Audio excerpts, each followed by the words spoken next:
tragic. Demons appear like magic. Money long so elastic. Foreign fabrics to fashion. I'm itching for money, cash addict. See a John in my pockets Titanic. When I get on the beat, it's Jurassic. Little niggas don't want static. Wavy come like tsunami and drown you with the drip out.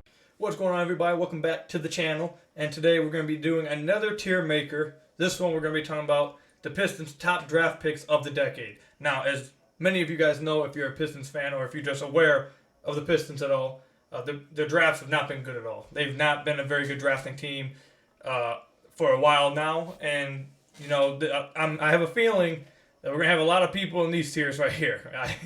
We're going to have a lot of people right here and a lot of people right here because there's not very many people I think we would put right here of this decade. So, but yeah, we're going to do that. If you guys like to see any other type of tier maker stuff, put it down in the comment section down below. I can do all kinds of stuff. Last time I did, I think, ranking the Pistons' best assets, I think it was. Ranking the Pistons' best assets to the future, I think it was, to on the roster right now. But we're going to go ahead and get into this. We got, so the players that I included, you'll notice that some players are missing.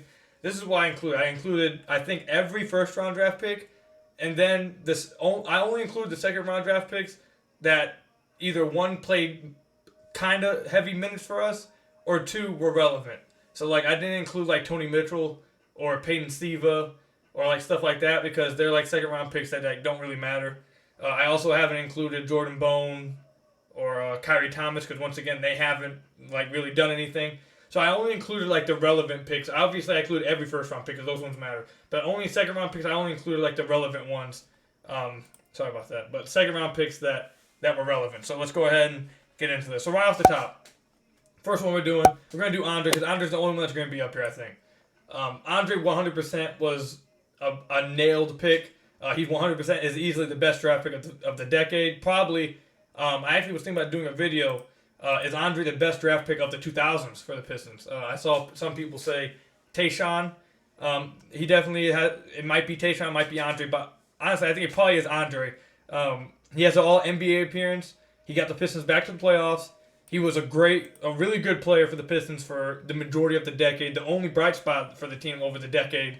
Like I said, he was an All-NBA member, multiple-time All-Star.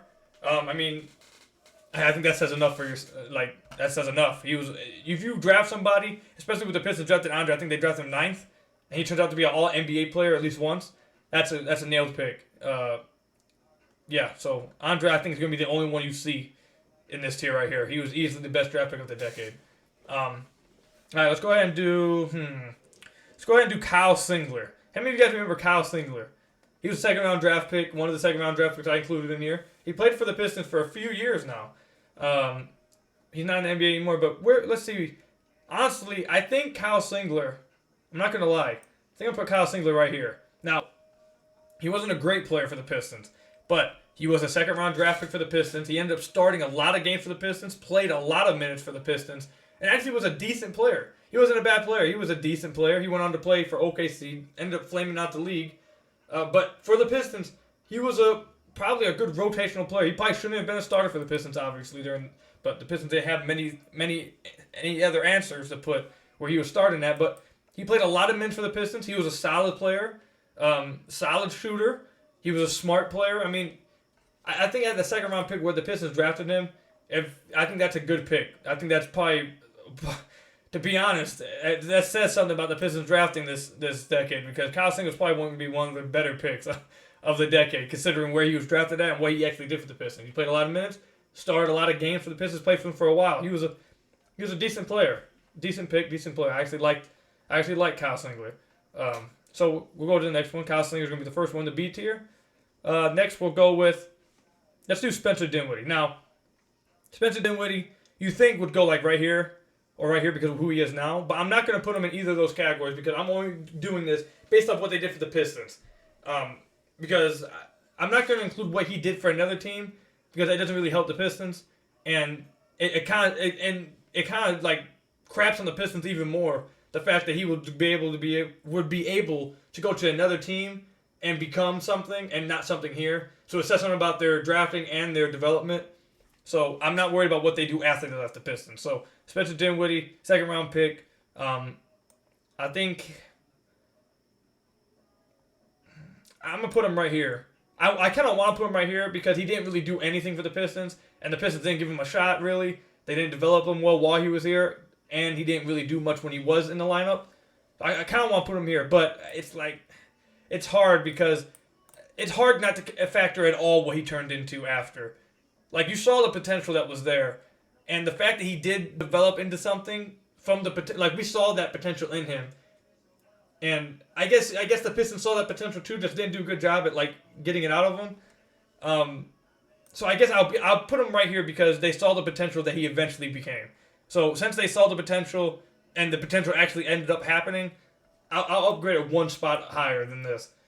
But if you're gonna do what he did for the Pistons, what turned out for the Pistons, it really should be right here. But I'll be fair to Dinwiddie, put him right here. Obviously, he turned to be a great player now. But for the Pistons, obviously that was one of their bigger blunders of the decade with Spencer Dinwiddie. So we're gonna put him in the C tier.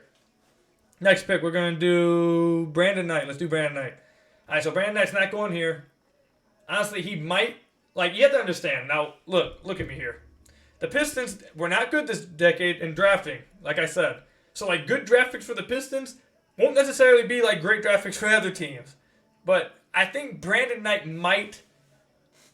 I don't want to put him in this tier with Spencer Dinwiddie because he did a lot more for the Pistons than Dinwiddie. He started for, 2 years, 3 years with the Pistons? And, was an okay player for the Pistons. He played a lot of minutes, started a lot of games, and was decent here. And then got even better after he left. Obviously, I said we're not including what he did after they leave the Pistons. But he was an okay player here. And then he ended up getting even better when he left. So it wasn't like he was ever bad, I don't think. So I kind of want to put him right here. He wasn't a nailed pick. He maybe could have turned into a nailed pick if we would have just held on to him. Because he did end up becoming something. But when he was with the Pistons, he was solid. He showed potential. And he started a lot of games. So that just playing a lot of minutes and starting a lot of games for the Pistons when you're drafted by him automatically gets you up into the B tier simply because that's how bad the Pistons have been at drafting. So I'm gonna put Brandon Knight up here. That might be controversial. Let me know what you guys think about that. I'm assuming a lot of people probably won't put him right here, but I'm gonna put him right here because he played a lot of minutes and started a lot of games. So I guess let me know in the comment section down below what you guys think about that. I know that's probably gonna be controversial. Greg Monroe. This one's another one's going to be controversial. Someone's texting me. I'm putting him in the A tier. I don't care what anybody says. I understand he flamed out the league, but when he was with the Pistons, he was honestly a really good player. This was before the era changed into no post play, no down low. You have to be able to shoot. You have to be able to spread the floor. This was before that era. Before the era was starting to become, but it hadn't really Steph hadn't basically what I'm saying. Steph hadn't taken over the league yet and completely pushed it into the era. So Greg Monroe's play was still pretty good for that era, and he did really good for the Pistons. He played a lot of games, started a lot of games, and was honestly a really good player. Remember, he was getting paid a lot of money in free agency when he left. The Bucks paid him pretty well because he was pretty good, really good post player, tremendous footwork. When he was with the Pistons, I thought he had probably the best footwork in the league. I really loved his footwork. Was really good down low.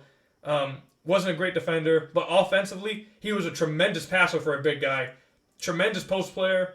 Honestly, kind of shame that the era shifted the way it did because Greg Monroe was really talented. He was really good at what he did. He was a really good passer. So if he could have simply just added maybe gotten a little bit better at defense or added some kind of spread the floor, a mid-range shot at least, or a 3-point. I don't know. I kind of feel bad for Greg Monroe because, like I said, he was a really good player, honestly. I'm not going to lie. He was really good at what he did. And he was a nice rebounder, really good passer, like I said, for a big guy. Really good passer. And really good down low. And I feel bad for Greg Monroe, but I think he was a really good pick for the Pistons. He was actually a really good player for the Pistons. So he's going to be in that A tier. Yeah, I don't think... it may be controversial with you guys, but I think he was a really good pick. I'm not going to lie. Like I said, the era shifted underneath him, and he kind of got screwed over. I'm not going to lie, but he was a pretty good player for the Pistons. We're going to go next. We're going to go Henry Ellison, D. He's the first one in this D tier. I mean, there's nothing much to say about Henry Ellison, man. I mean, we tried to make it work, I guess. Stan Van Gundy really... I feel like a lot of the narrative around Stan Van Gundy didn't like his young players. Stan tried to make Henry Ellison work, man. He was awful on defense, and he was too inconsistent on offense to make up for that defense. He was skilled on offense, but when he actually got his time, he wouldn't make shots. If he simply would have made shots, he would have played. Like, Stan tried to make him, like, a rotational player. Let me turn my ringer off. Stan tried to make that work.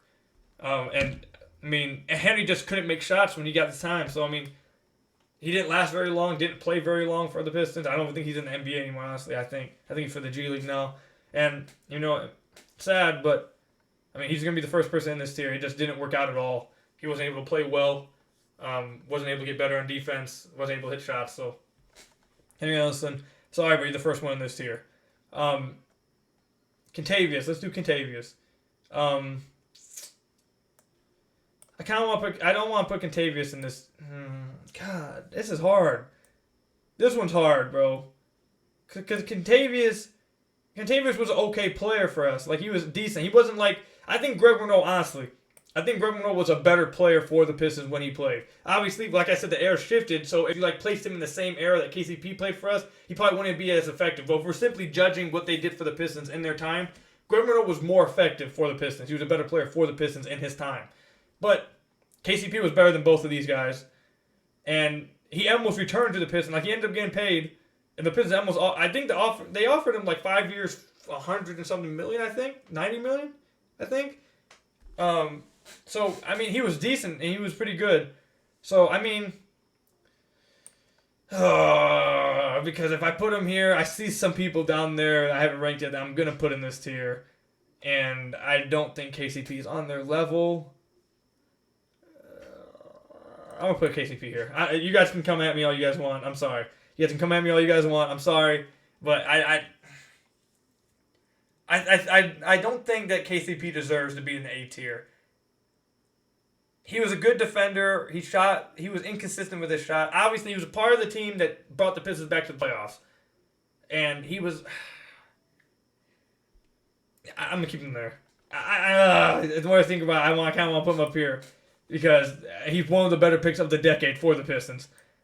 I just don't. Oh, God. Okay, no, I'm keeping him right there. I'm just going to leave it there and stop thinking about it. Because if I keep thinking about it, I'm going to end up moving him up. I'm going to go with what my instinct says. I'm going to keep him in this B tier. Stanley.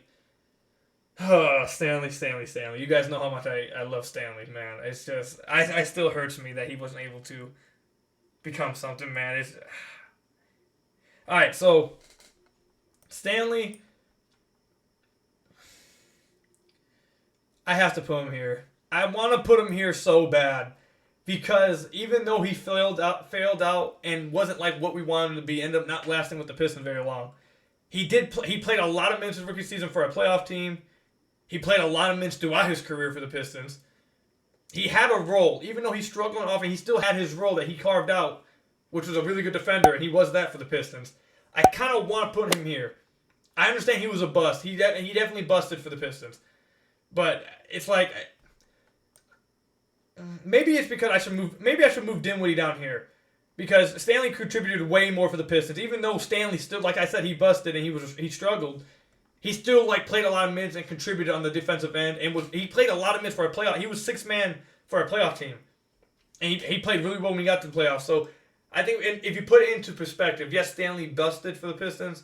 But he still played heavy minutes for him and contributed in his role.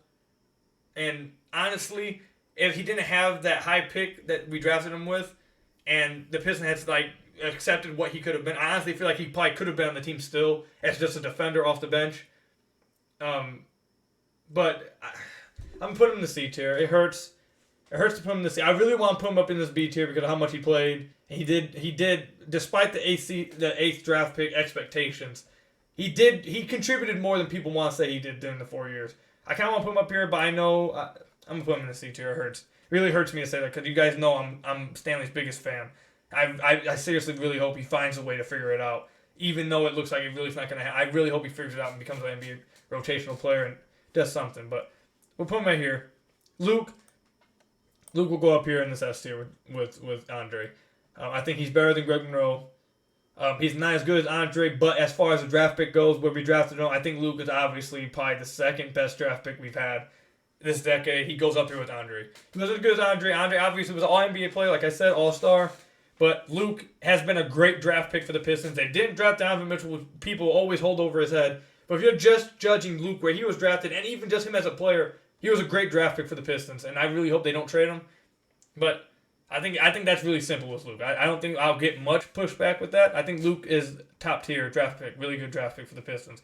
I think probably I think Luke's the second best draft pick the Pistons have made this decade.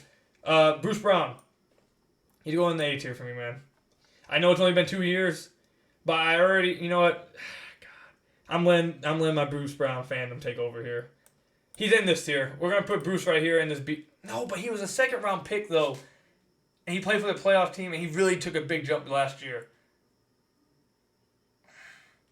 He was. I'm putting him up here.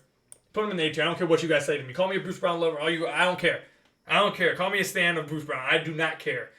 Bruce Brown was a second round pick. No one expected him to be what he is right now for us. Even he played for a playoff team, improved drastically last season. Played really well last year for the Pistons. Once again, the second round pick, and he looks like he's going to be a really good pick for the Pistons going into the future too. And I can't wait to see his development. So I think already after 2 years, he's already shown that at his draft position, he deserves to be in this tier. So I'm not going to argue. I'm not going to say anything else. You guys can argue with me in the comment section down below what you guys think about that. I don't care. Call me a stan. I don't care. He's going in that A tier. Sekou Doumbouya. Now this one, I know I'm going to ruffle a few feathers with this one. I know you guys are not going to like this one. You guys are not going to like where I put Sekou here. And honestly, we've only seen a year of Sekou, so it's like not really fair to even. I probably shouldn't have included him in this because he's only been a year. So, but I'm gonna put Sekou right here in this B tier. He's not good enough at all, I think, to be considered for SRA. He's not bad enough to be right here because he showed more in his rookie season. He showed enough in his rookie season to be like, yep, I see why the Pistons got him. He has immense potential. I see why they drafted him. So he's going to be in this B tier with these guys. I think that's a fair ranking. I know you guys love Sekou. I know there's a bunch of Doumbouya fans out there who are just going to probably shred me because you guys love him. And I understand that. I understand that. But I don't think he's shown like anything to be up here. So I'm going to be cool with putting him right here. So I think that's just about it. Looking it over, I think... oh, God. Did I move Spencer Dinwiddie down there? I thought I had him right here. No, but you know what? Final thing. I'm putting Spencer Dinwiddie in that D tier for the Pistons. I understand he became something really good, a great player after the Pistons, but he barely contributed anything for the Pistons at all. And the fact that the Pistons were able to develop him and ended up shipping him out makes it even worse of a draft pick. So, actually, he's staying in that D tier with Henry Ellison. I'm sorry. He is. He's staying in that D tier. Let me know what you guys think about this list down below. I think this is all. I think I like this. I like this tier. I like what I did here. So let me know in the comment section down below what you guys think. Let me know also if you guys what other tier makers you guys want to see me do. I'm gonna be back with. Trust me, I'm going to make some more videos that aren't tier makers. I already have a few videos of mine that I'm trying to make right now. But these tier makers are quick, they're easy, and they're a lot of fun. I think they're a lot of fun. I think you guys will like these. So, once again, let me know in the comment section down below what other kind of rankings you guys want to see. Thumbs up if you guys enjoyed the video, and if you haven't already, subscribe to the channel. We just hit 600 subscribers, everybody. Go ahead and give me a round of applause. Give you guys a round of applause for that. I appreciate that a lot. We're 400 subscribers away from my goal, which you guys already know is 1,000 subscribers. I want to hit that 1,000 subscribers by the end of the year. It's going to be hard. I don't know if I'm going to hit it by the end of the year, but if you guys are watching this video and are not subscribed, please subscribe to the channel. Trust me, you guys will not regret it. We're on the road to 1,000. I really appreciate you guys joining me on that journey. But until my next video, I'll see you guys later. Have a great day, and go Pistons. Peace out.